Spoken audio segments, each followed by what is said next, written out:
Welcome back to Raise Your Average. I'm Pierre Daly. Co-hosting with me on the episode today is Rodrigo Gordillo, president at Resolve Asset Management Global. Rodrigo, how you doing? Doing great. Pierre, how you doing? Good. Great to see you. Our very special guest, as you can probably surmise by now, is Dave Nadig, CIO at VettaFi's ETFdatabase.com or ETFDB.com and ETFTrends.com. Close. I got to say, I'm not a chief investment officer anymore. I haven't had that. I'm actually a financial futurist, which is the world's most ridiculous title. But so I had to make sure we got that right. I like futurists should have. Otherwise, I like your seriously tag on your Twitter handle. Seriously. Right? Yeah, well, I mean, ever since Kawasaki became chief evangelist for Apple in the 90s, it's been all downhill. Yeah, exactly. So welcome back, Dave. It's great to see you again and great to have you on again. Well, thanks for having me. It's certainly plenty to talk about, huh? There sure is. I feel, I think we're really lucky to get you on at this exact moment in time. We're the third week of March. Lots of stuff has happened, broken, the last couple of weeks, the last 3 weeks or so. Dave, I think by now most people in the business know who you are. But for those who don't, I'd like to introduce you, and then we'll get started. Dave Nadig is a trailblazer in the ETF sector, currently serves as the financial futurist for both ETFTrends and ETFDB.com or ETF database. Boasting a quarter century of experience in the ETF industry, Dave Nadig's most recent role was managing director of ETF.com, where he played a crucial role in the company's growth and offered insightful commentary for over 10 years.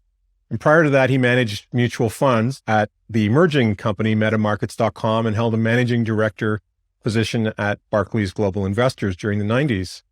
Widely sought after by media and institutions for his expertise, Dave has dedicated more than 2 decades to researching, reporting, and analyzing the investment management industry. He's also co-authored the authoritative book on ETFs, a comprehensive guide to exchange-traded funds, published by the CFA Institute. So stand by.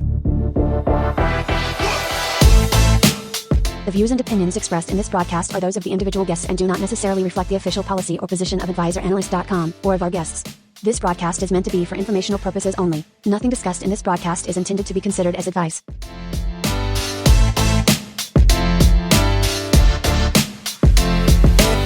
Dave, welcome again. It's really great to catch up with you. This is an incredible time, I think, to get a chance to talk to you and catch up with you, get your views.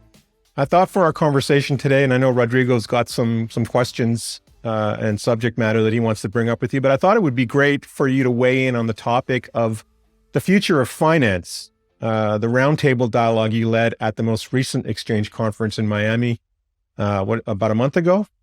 Yeah. It was February 8th, and put that together with Resolve's Adam Butler. It was a big part of putting that together, and Tom Morgan from Sapient Capital. Really, the genesis of that was conversations between the three of us trying to figure out what we believed to be true about the state of capitalism, the state of investing. And it turned out it was pretty difficult to come up with common ground. And what common ground we could come up with was not necessarily all Pollyanna. I think we all had some pretty significant concerns. Yeah. Well, I would say that it was quite prescient, to say the least, given what happened immediately after you did that. What's happened in the last 3 weeks with the Fed-induced bank failures at SVB and Credit Suisse last week. So given what's happened in the last couple of weeks with the Fed-induced bank failures at SVB and Credit Suisse last week, what are your thoughts on that?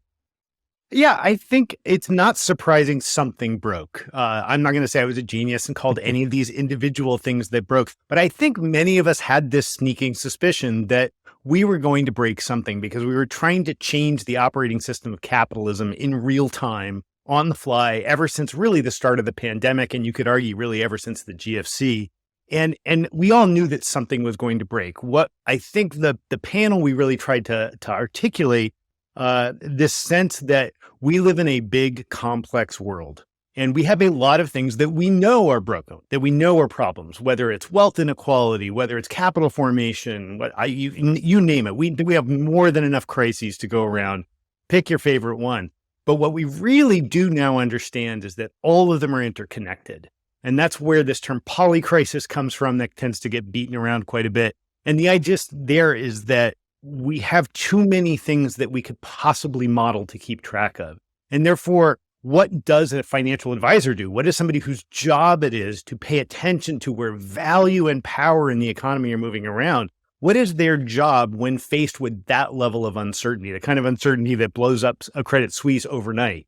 And I think the only answer has to be your job is to pay attention. That's really the financial advisor's job. Yes, they have to have a bunch of domain expertise. They need to understand markets. They need to be good people, right? You have to be able to talk to a client and get some information out of them and help them on a bad day and help them on a good day. But at the end of the day, the real value most financial advisors bring to the party is paying attention. And whether that's paying attention to a change in the tax code or suggestions when you have a life event, those paying attention moments, I think, is where most of the money gets earned in most advisor books.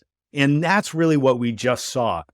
I don't think it was the job of financial advisors to have magically known to get their clients out of the banking sector 3 weeks ago, right? I think that's too much to ask. But paying attention when those things started to unravel, right?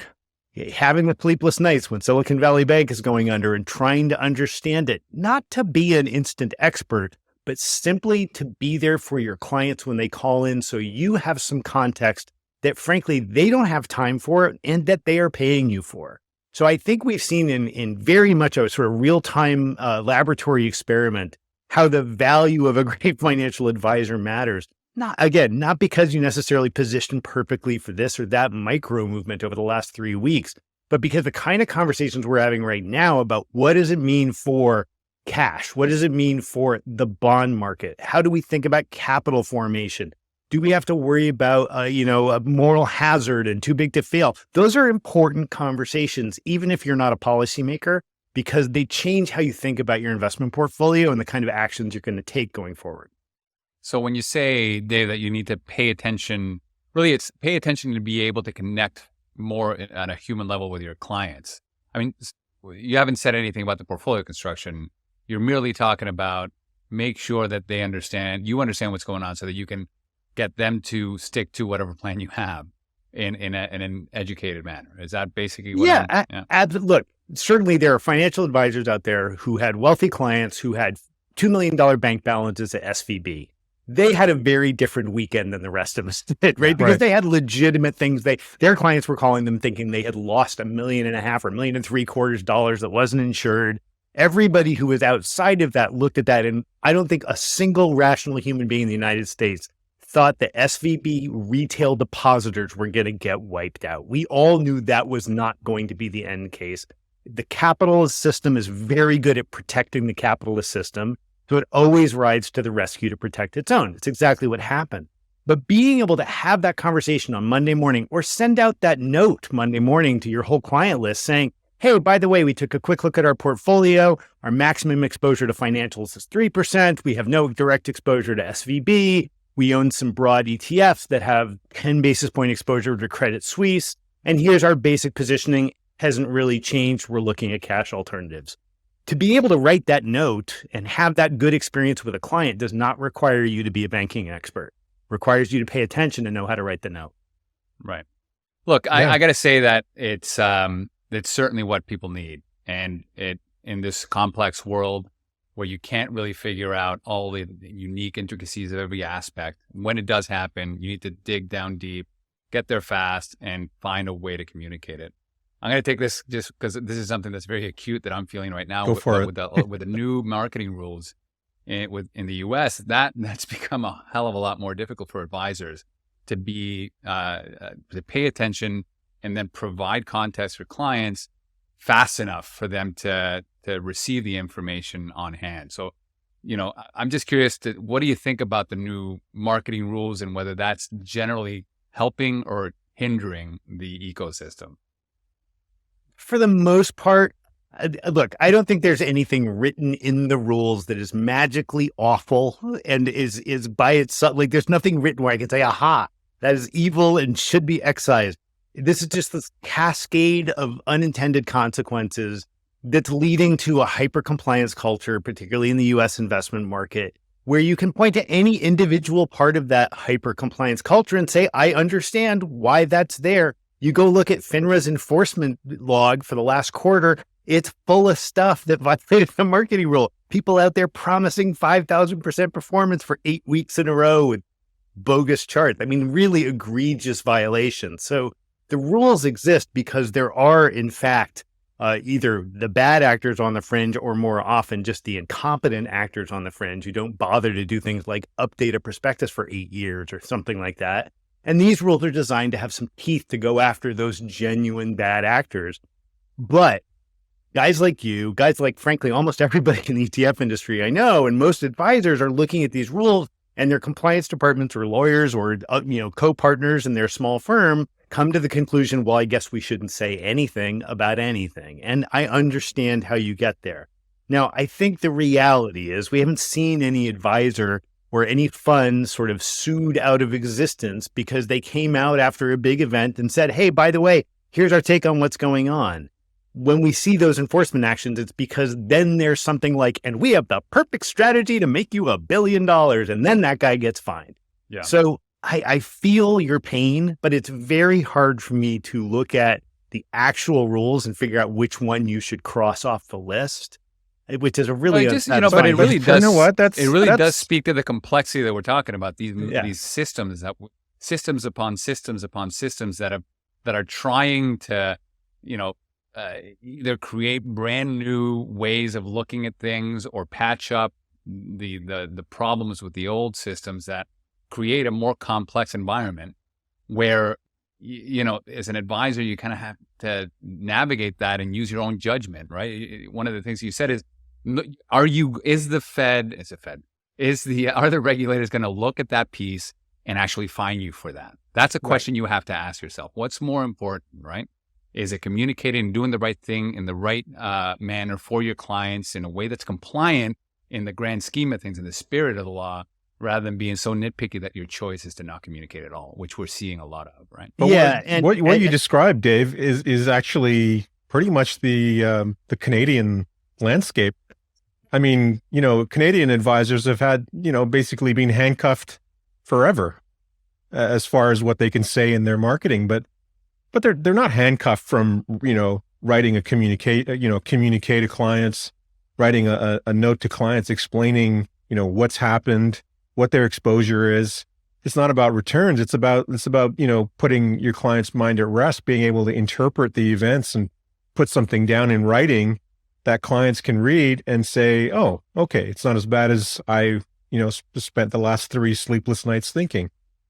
Yeah, I think there's some middle ground here. I think, I certainly think that many firms, and Rod, I'm not pointing fingers at you all, but I think many firms take a hyper conservative approach because frankly, it's the easiest answer, right? If you decide as an advisory firm, you are never going to publish anything in your marketing brochure other than what's on the website, which you did once, guess what? You've made your life easier. Now, to your point, Pierre, whether that means you can't make a phone call on a Monday morning, whether that means you can't send an email that only goes to clients and therefore is not necessarily the same as marketing material that's public, there's a lot of nuance there. And I do believe they're actually pretty straightforward paths for folks that want to have those communications. We can all point to advisors all over the United States and some in Canada that publish quite frequently on market issues, on political issues, on what they're seeing. And they do that because they set up regimes that allow them to do that. Setting up those regimes is also not free, and it's also not easy. So although that appearance of freedom comes with some investment generally that those firms have made to carve out rules that they believe keep them in the clear, that's a lot to ask a small RIA that's just a shingle though, right? And so inevitably those RIAs partner with somebody else to outsource that level of compliance, and the answer there is always going to be lock it down. And so I think it's not a great situation, but I don't have a magic secret sauce for it. I think the short answer is find ways to communicate with your clients that you're comfortable with. If that means making phone calls, make phone calls. Well, look, if the vast majority of your competition chooses to not say a word, and not do the hard work, and then you have a leg up, right? If indeed the value of the advisor these days in these complex markets is to be able to communicate quickly and efficiently and effectively, and you're able to figure out a way to do that, which I think you can. I think you can figure out a way to get the right compliance partners and partners to agree this is how we're going to communicate, and this is how we're going to make, if there's a fast communication we need to put together, we should do it, and this is how. If you have that roadmap laid out, you have a comparative. And so that is the value there. Right? And we all know RIAs. I mean, you guys are an example of this, actually, Rod. Like, you guys do podcasts. You're doing this right now. We are talking about this. You found a forum in which you feel comfortable doing this. You may not feel comfortable putting it in an ad, but for whatever reason, in this live environment, if I ask you a question, what you think about the bond market, you're not going to say no comment because you're comfortable with this environment. And I think that's the trick for every advisor. You have to find the environment that you're comfortable in, that your compliance department's comfortable in, and that feels like a natural way of communicating.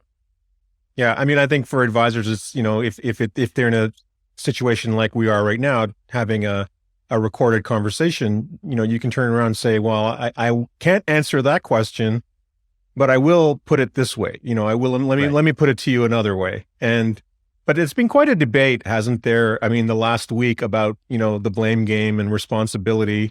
First of all, the ridiculous notion that depositors need to analyze their banks before they, leave uninsured deposits in bank accounts, was thrown, tossed around quite a bit this week, which is ridiculous in a way that if the banks, if individual depositors or companies have to, do a balance sheet assessment before they decide, let's put $5 million in this bank account. That implies that there's something terribly wrong. So right? I'm not actually, just before you say that, I don't want Pierre's view on this to taint my view. I'm not completely convinced that is absolutely ridiculous. I'm not convinced it's absolutely ridiculous either. Okay. So I'm going to gang up on you, Pierre. So no, it's fine. It's fine. I'd love to hear Dave's view on that. But then there's also the debate about who's to blame. Is SVB, in the SVB case, no risk management on 90%, uninsured deposits, a liquidity mismatch with their held to maturity portfolio. Some people have called it downright irresponsible and negligent. And then others on the other side of that is those who are calling out the Fed and the regulators, or which is one and the same, let's say. They're calling out the Fed, like, for example, the San Francisco Fed. Where was the San Francisco Fed on this issue? And the auditors, where were the auditors on this issue of SVB's, balance sheet being in a completely disastrous position? 3 weeks ago, but what was it? They audited SVB. The auditors audited SVB 4 weeks ago now, and gave them a clean bill of health. The San Francisco Fed passed over SVB without with the oversight, obviously. And I'm not at all surprised that they did, right? Because the short answer, first of all, I hate pointing fingers at stuff. I think diagnosis is table stakes, and you should understand what happened, and it's fine to understand the motivations that got you there. But I'm not somebody's wrong on the internet kind of guy, so I'm not going to spend a lot of time doing that. I think the answer is D, all of the above, right? And they're all interrelated, and that's why this is the thing that broke. It was big enough. It was too big to be a regional bank. It was probably misregulated. It was probably misrun. People misunderstood the actual implications of Dodd-Frank. People didn't understand that being able to move money through your phone was going to change the velocity of money. All of those things have some level of truth, and there is some perfect fit of that model that will give you the right optimization parameters, but none of them are zero, and that's fine. So the real problem is how could there be so many associated problems with the same event? Well, right. And okay. Yeah. The blame game is kind of a waste of time now. It's academic, right? So really what matters more is what comes next. What's the policy making on this down the road? How do things change? Let's explore a little bit of, because I think we start with finger pointing, which is what everybody does, right? And one article blames the Fed, the other article blames SVB, the other article blames the auditors. And the reality is that every bank and every organization in the planet has their green spots, which they know they have tight, and things they need to work on that they just haven't gotten to, right? When I look at SVB, I look at a bank that was following the rules that was given to them, which is they could put their balance sheet into, not mark to market for foreseeable future. That may or may not have been their fault. It could have been the regulator's fault for allowing that to happen in the first place, allowing them not to do that instead of hedging, right? That was a decision that a lot of banks made, not just SVB, right? So if you want to vilify SVB, you got to vilify a lot of other regional and larger banks as well. Is it the Fed and the decisions that they made in terms of not regulating? Was it Trump because he decided not to push that on the regional banks? Is it the fact that they had 5 to 10% allocation to VC investing? There's all these things they're pebbles in a scale, right? And they just happen to there was an emergent phenomenon, which is a group of very interconnected people that had power to say, take your money out of SVB. And then you had the confluence of all the things we just discussed and an app that can withdraw money overnight.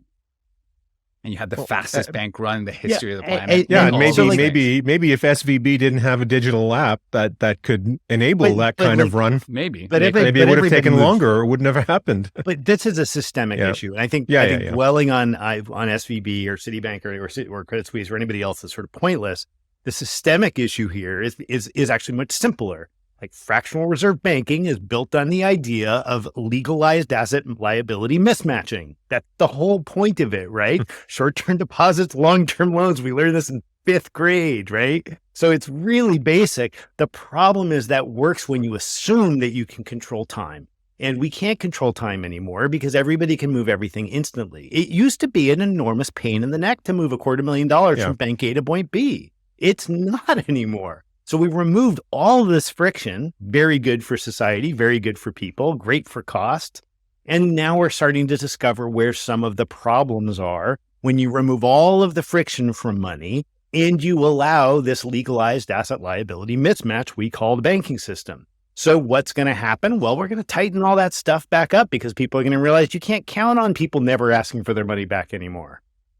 It doesn't seem that complicated to me. I don't mean to make light of it. But the article I wrote about this last week, I called this the most boring banking crisis ever, not to minimize the real pain and suffering of people who are going to lose jobs and businesses that will have problems. And again, I'm not trying to be sanguine about the fact that real human suffering happens when seemingly anonymous financial systems break. Real people suffer. But that being said, there's nothing particularly complex going on here. It's the interconnectedness of fairly straightforward systems that we fail to project. Yeah, and I think you nailed it, Dave. I think you nailed it on the point of the time mismatch.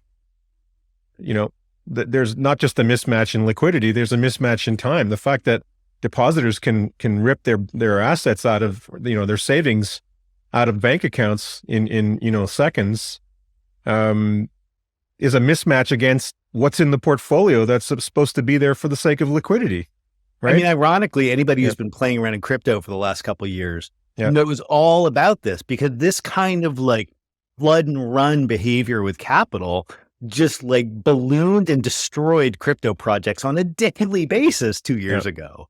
Where all of a sudden something was $8 billion market cap and 3 days later you'd forgotten it exists. This is just the way that we've learned this. This is how that works. When you make money travel at the speed of light, you got to put some protections in place.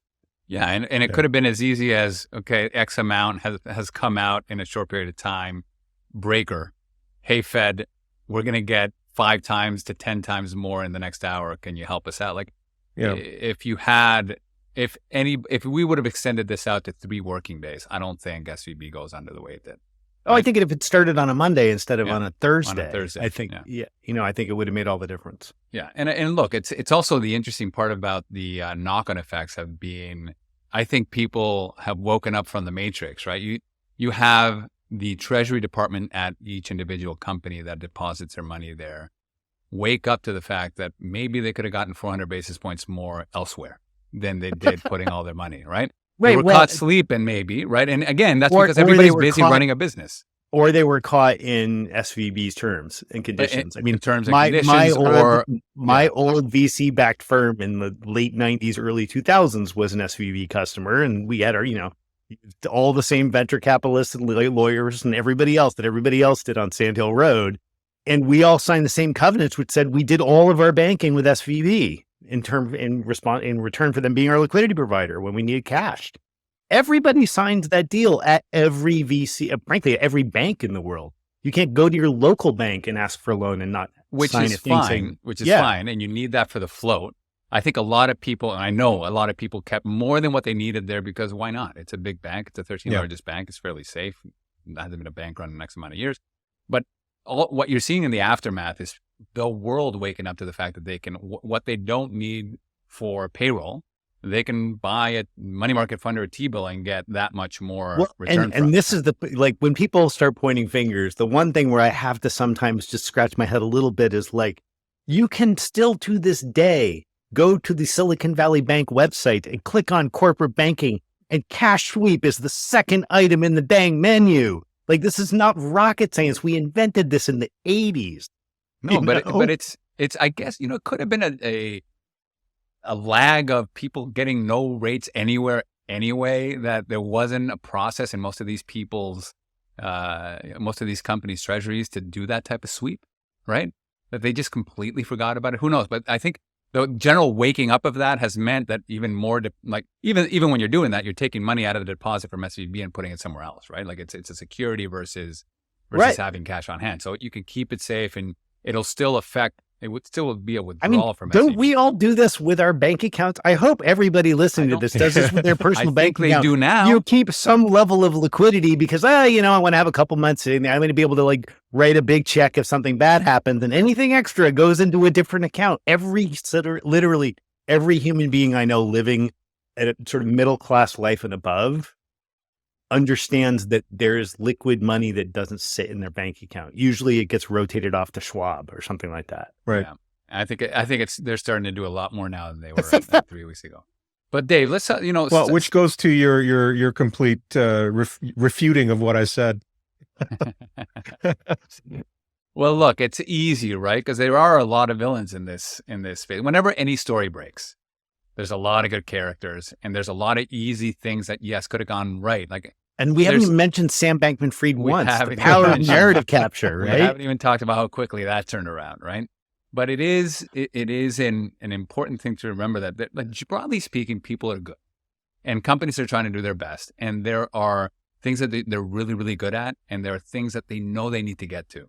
And I think a lot of it has to do with, you just give them enough time, they'll clean things up, and other things will get worse. There is no perfect company. And if the right confluence of events all happen at once, then, it's an emergent phenomenon. You're going to get caught and you're going to be vilified. It's just the way it is. I agree.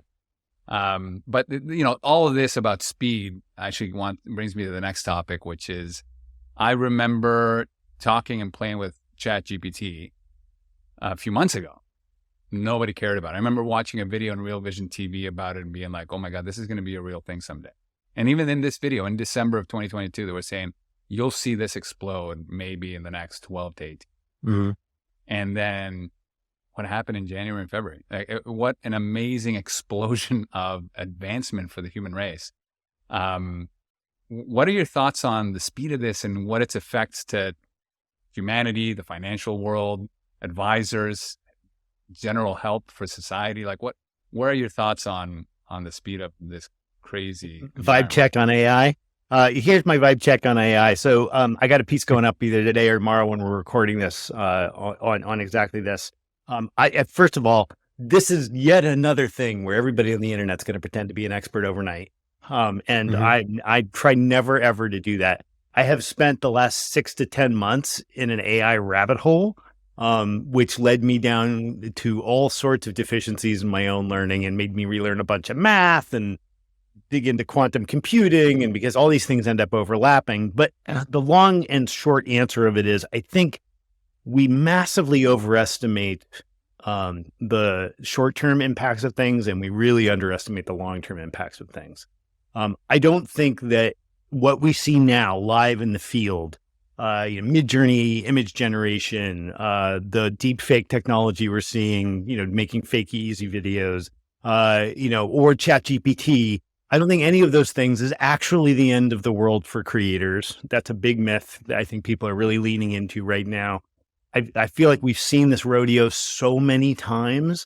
I tell a story in the piece today that, I had a friend in college in 1984 who was using one of the first generation Macs to publish art at a gallery. And people literally protested. They stood outside with signs saying computers aren't art. Now that seems ridiculous to us. Virtually every piece of visual art we have seen has been touched by a computer at this point, unless you go to a museum and see an actual oil painting on the wall. But I don't think any of us would say that people who happen to use a tablet to manipulate a photo to create something beautiful, that those people aren't artists anymore. I think this is exactly the same thing. These are just tools. They're scary tools because folks at the bottom end of that creative ladder will get flushed 100%, right? If your business is writing anonymous copy to report on news stories, you should probably be worried and go find something a little bit higher up in the system to be doing than just that. And maybe it's becoming the perfect ChatGPT prompt engineer. I don't know, but those things don't worry me too much, nor do I worry too much about the Terminator Skynet takes over the world thing, because I think that's a massive misunderstanding of what these tools we've got in front of us are actually doing. If we want to posit a truly sentient, self-motivated, with volition AI, and whether or not we're ready for that, okay, fine, that's a lovely philosophical experiment, but we're actually very, very far away from that. Not because we lack the ingenuity to come up with it, because we don't even understand it in human beings. Like, we don't understand consciousness and volition in humans. We could have a 20-hour argument on free will and we wouldn't get anybody to agree with us. So how are we going to acknowledge when a machine develops free will and volition? So that sort of seems almost like a silly argument. I understand the need to have real thoughts about AI safety, but I think we should be focusing that the same way we think about OSHA, right? So like, what are the tools that industry is using, and are they being used in a way that is safe, both for the people using them and for the environment that's going to consume the output of the product? That's workplace safety. We do that in every other field, right? If you're Caterpillar is going to come up with a new tractor, there are rules that it's learned, some of which are internal and not enforced by government, and some of them are enforced by government that allow them to produce a product that the world wants to use. I think we're going to be in the exact same place with ChatGPT 6 or whatever, the terminal model of that is. And I think it's important, again, back to this issue of advisors kind of being out there paying attention. Advisors absolutely need to learn how to use these tools. If you're an advisor and you have not tried to have a financial planning conversation with ChatGPT, you're not doing your job, because your clients are going to.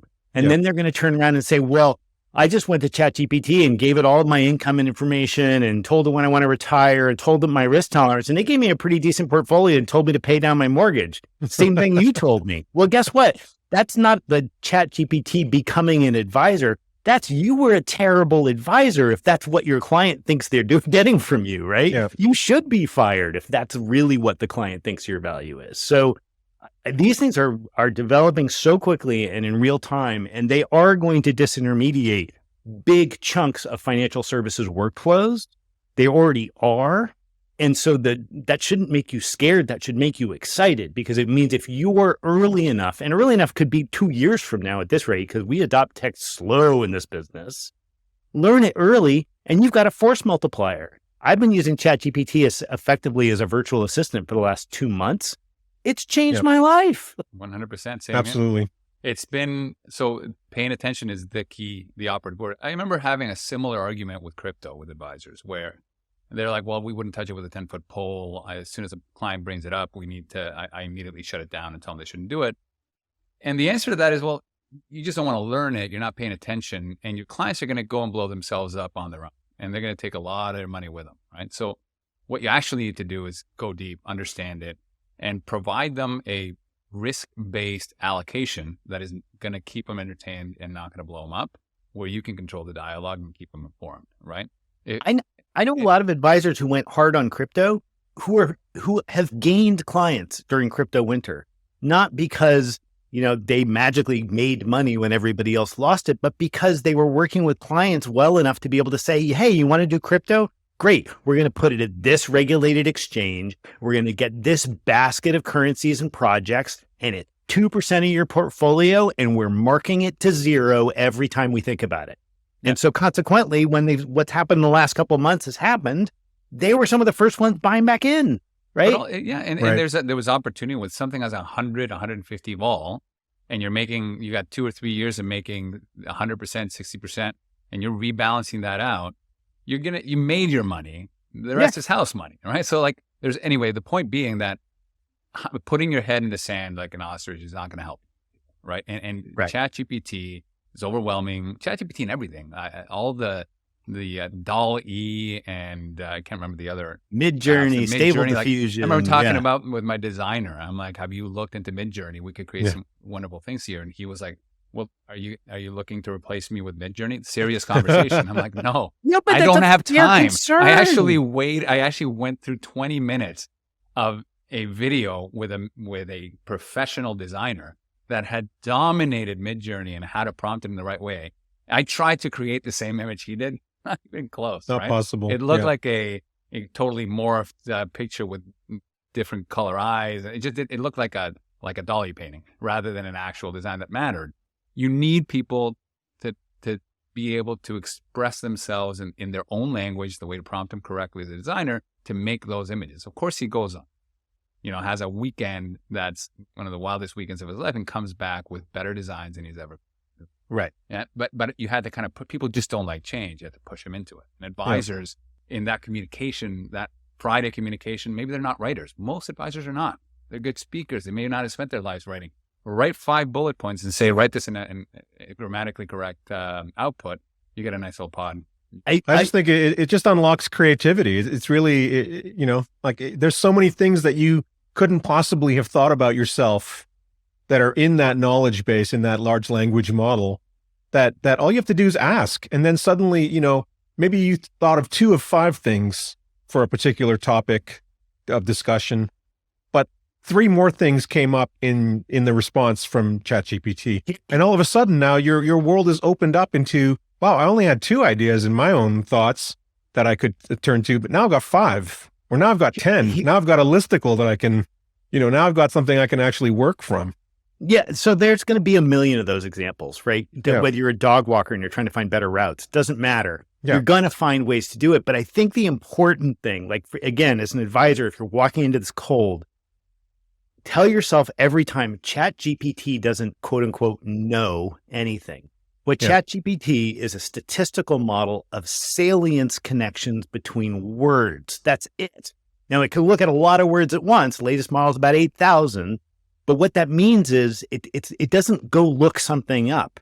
It looks at a word, it looks at all the context around that word, everything you questioned, everything it's already written, the sentence it's actually constructing and looking back at the words it already wrote and deciding what the next word is. That's all it's ever doing. Predictive. And I think we give it so much more credit than it actually has. But what that means is it's an incredible tool for working with language. For me, here, the live use case from an hour ago, I wrote this 2,000 word piece on AI. I did not use AI to write it. I just wrote it the way I normally wrote it. I did let it sit for a while, came back to it, did one edit, passed through, sent it to both my live editor and pasted it into ChatGPT. And I said, hey, ChatGPT, this is what I like to get in a developmental edit. Tell me where my typos are. Find any mismatches in tenses, verbs, gerunds, things like that, where, I'm present tense in one part and past tense in another part, because I screw that kind of stuff up all the time. Make sure that I'm consistent in my references so that if I use an example, I'm using it all the way through. That's what I want. Here's my 2,000 words. It gave me back 5 bullet points of things to fix. My editor came back, had already fixed those 5 things and had another 5 things that were much more legitimate. Have you thought about moving this section up here and maybe adding a little bit more of this? And can you cut the 4th paragraph? It's garbage. So ChatGPT didn't do that because it doesn't know how to be a real editor, but it caught all the typos. It caught all of my verb tense mismatches. It saved my actual editor. If he had been able to do that, would have saved him about half an hour. Yeah. Well, Dave, so you're an English speaking native, right? You can imagine what a poor Peruvian ESL student, the torture that he's put his partners through over the years by sending them just garbage writing with a nugget of a good idea. What's been beautiful about it is being able to save them a ton of time by writing whatever I think I'm writing in English and then translate this to actual English. It's cleans it up. Then I send it to the partners to improve kind of the concept, the big level thinking of what I'm trying to say. Even cooler. And I recognize this is a weird thing. And I know that you guys at Resolve have done some fun work on like training data sets and stuff like that. Yeah. Because I've been writing on the internet since the beginning of the internet, all my stuff's in there. So you can actually have it write something as voice. Me. Yeah.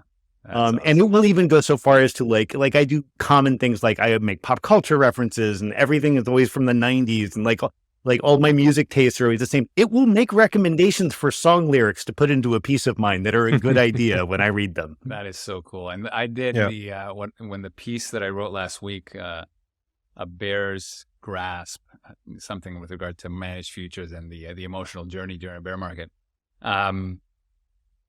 I realized that a lot of the people that follow me are like me. They walk around listening to podcasts, right? So I'm like, how can I make this easy for people to listen to? So what I did is I dropped it, put it into one of these speechify type of things, and it was a perfectly articulated language in English. It was great. And I realized, well, I have a bunch of Spanish speakers. Mm-hmm. So I basically asked it to translate it into Spanish, and it translated the whole thing. I think I tweaked one or two things that needed to be anglicized to make it actually work. And then I realized, well, this voice is on this. People don't recognize this voice. What if we do it in my voice?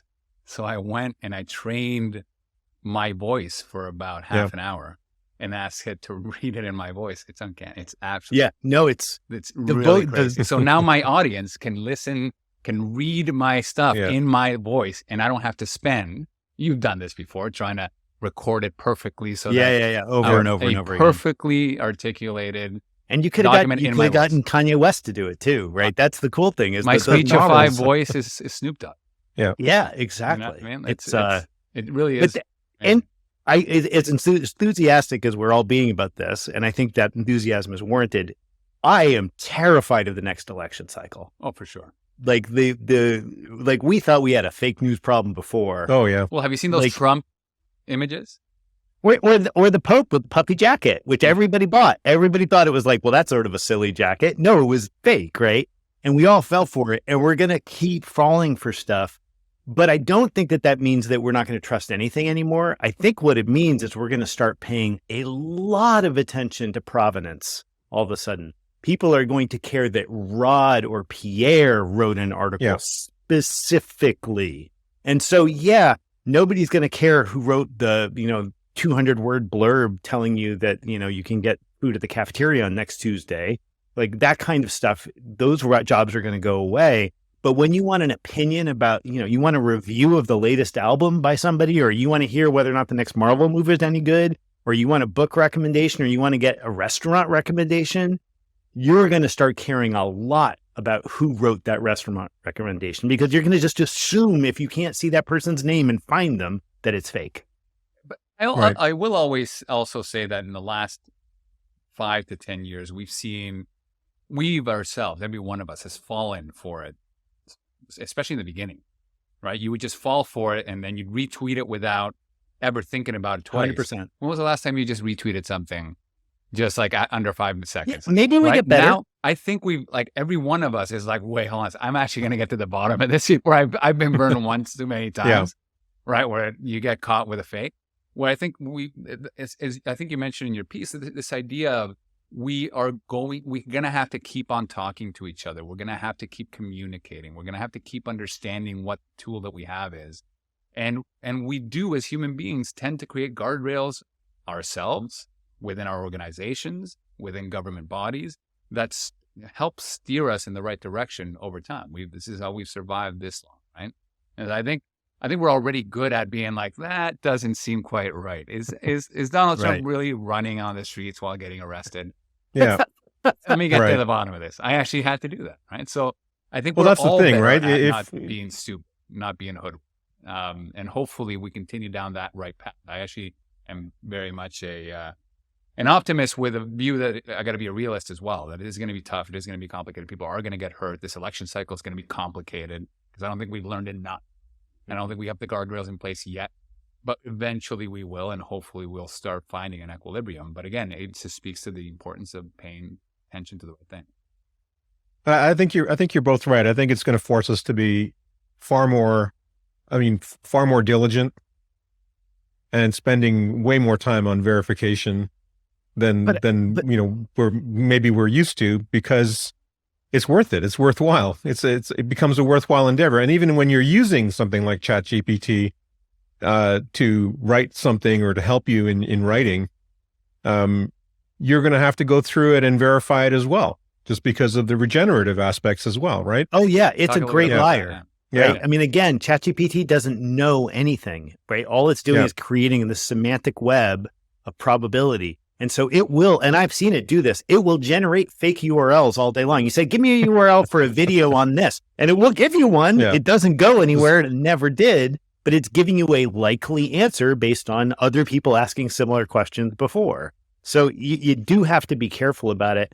I think that we've had junior versions of this already, though. I mean, we just don't realize it because it's right there in the palm of our hands. But if you were using an iPhone or Android as well to type something, it was giving you words at the top of the keyboard, to anticipate or to predict what word might come next. So it's really just the more advanced version of that, right? It's the greatest improv actor of all time. Yeah. It is just constantly riffing. Yeah. Yes and all the time. Mad libs. And I think like improv's such a great example for it, because improv only works because you have genuinely unique, talented individuals on the stage, right? Who bring something ineffable to it, right? Humor is like, people ask the question. I watched a Lex Friedman video today where they asked a question of I think it's Sam Altman, who is the CEO of OpenAI, and he's sort of like, what would make you believe that you'd achieve true like sentience, not just global intelligence, but like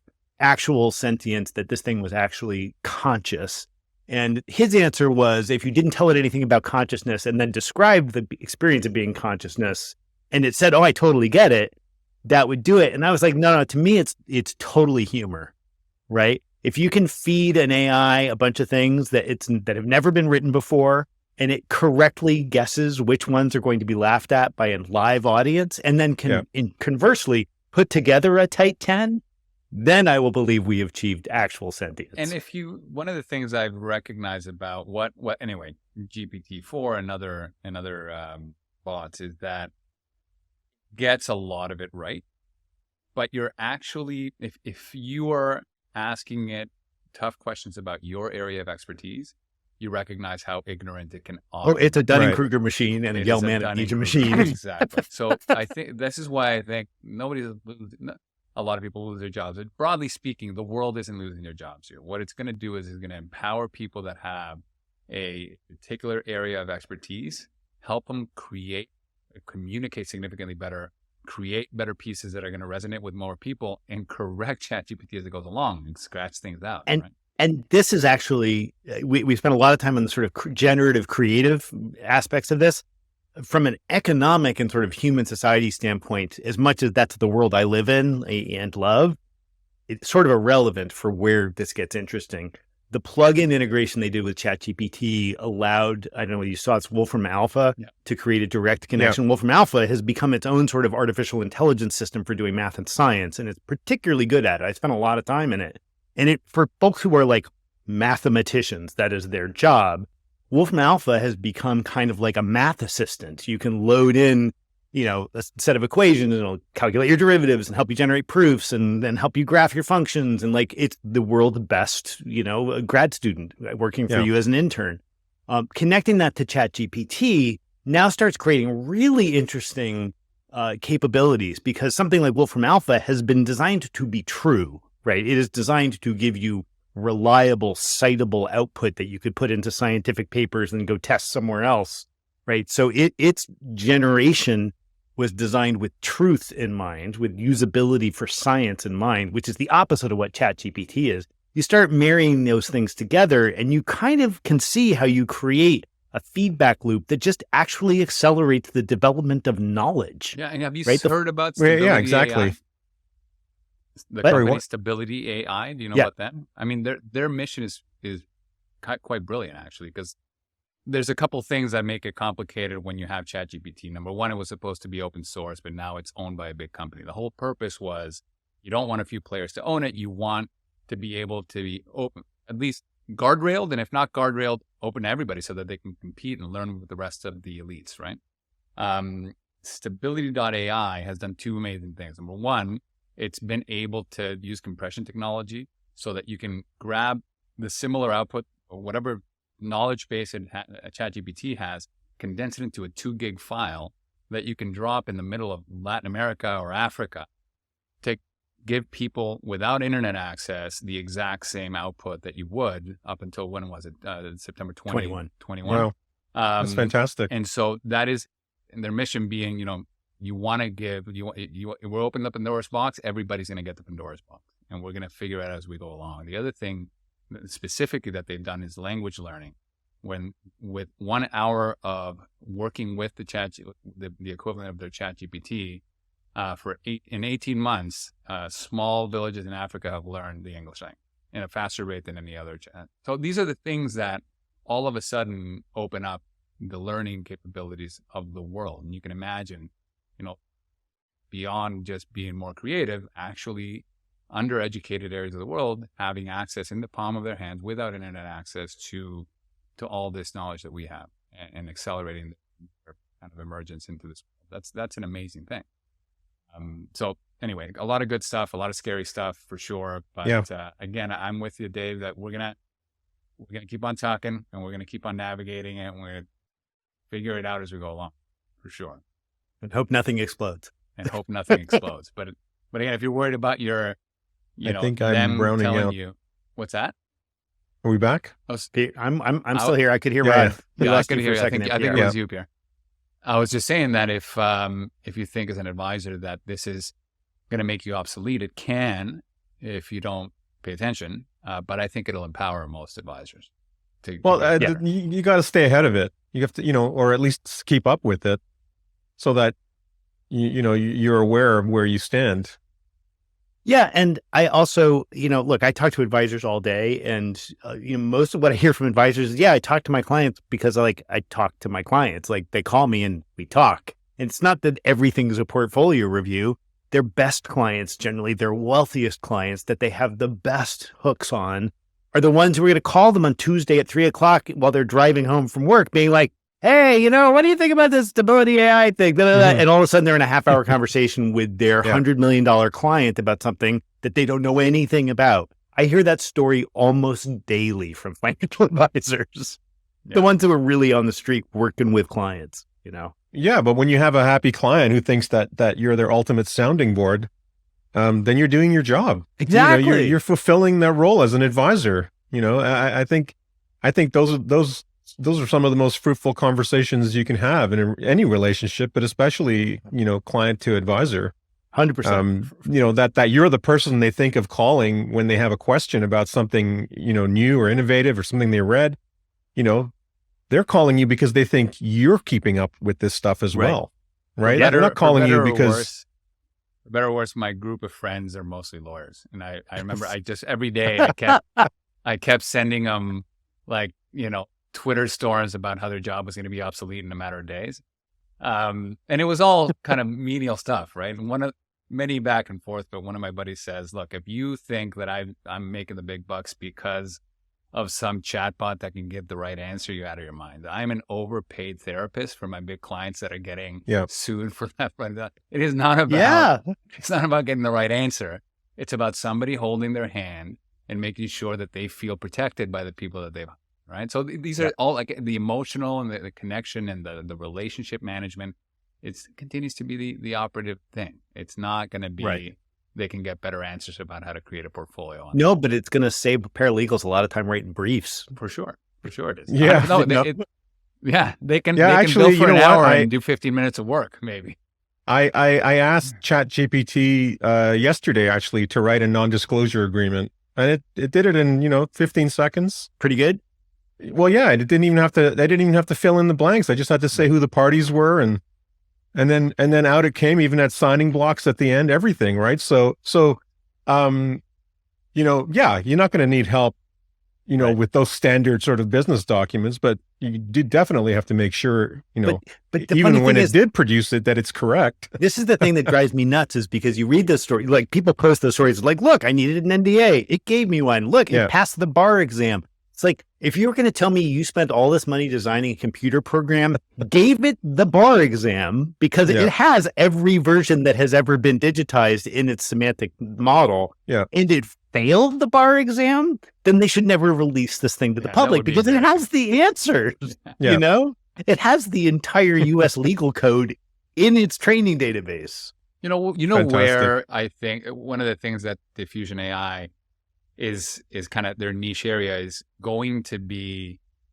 the issue of whenever you use ChatGPT, like I haven't put any sensitive information on it because it will then use that for their model in the future. Right? And they tell you that right up front. Everything you put in there is anything that client information can't be used at all, but software like Stability AI, where you can have it hardwired into your computer, that then you can feed your own models, everything you've written, client information. It's not going to go out on the web.